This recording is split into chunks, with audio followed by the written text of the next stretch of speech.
नाही देखील ते मिळे भोग सुखाचे सोहळे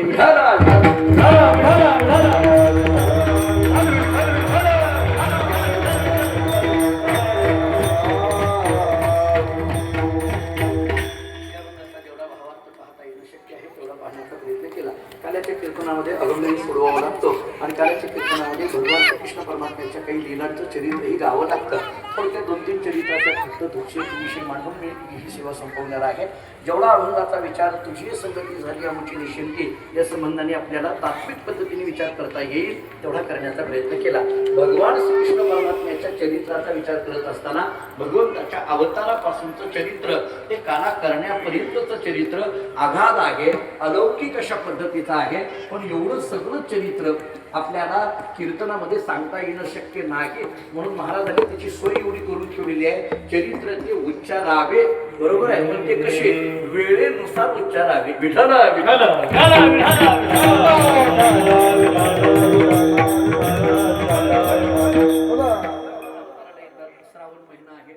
आहे, अष्टमी तिथी आहे.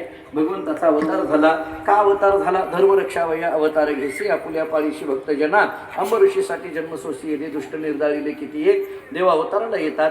आता देव अवताराला आले ते कुठं आले? चंद्रवंशामध्ये आले. म्हणे भगवान श्रीकृष्ण परमात्म्याचा जो अवतार आहे तो चंद्रवंशामध्ये आहे. याचं उत्तर मात्र रामवंशामध्ये दिलेलं आहे, राम अवतारात दिलेलं आहे. काय झालं? त्याच्या अगोदरचा थोडासा अवतार सांगतो. राम जेव्हा अवताराला आले ते कुठल्या वंशामध्ये आले? सूर्यवंशामध्ये. राम सूर्यवंशामध्ये अवताराला आले.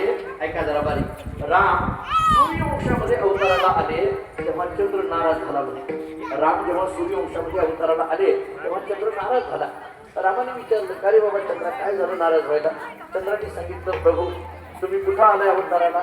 मग ते सूर्यवंशामध्ये. म्हणजे आता चर्चा कोणाची होणार? सूर्याची. गर्दी कोणाच्या घरी होणार? सूर्याची. लौकिक कोणाचा वाढणार? सूर्याचा. आम्हाला कोण विचारतं? कोण म्हणतंय? चंद्र. तुम्हाला एक सांगू का? खरं तर हा चंद्र सूर्याचा शेजारी. हा चंद्र सूर्याचा शेजारी. म्हणजे आपल्या शेजाऱ्याच्या घरात काही चांगलं घडलं की त्याच्या दुसऱ्या शेजाऱ्याला वाईट वाटणं ही परंपरा चंद्र सूर्यापासून चालत आली आहे. आणि ही परंपरा कुठपर्यंत राहणार आहे? चंद्र सूर्य असेपर्यंत राहणार आहे.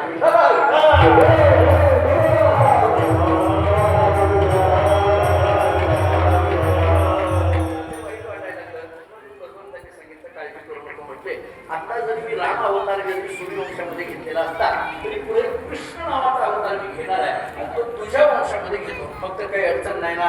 पुढला अवतार आहे ना तुझ्या वंशात घेतो.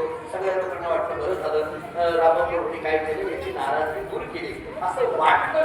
पण तुम्हाला पुढचं सांगू, एवढं बोलून चंद्राची काही नाराजगी दूर झाली नाही तरी चंद्र बसून बसलेला.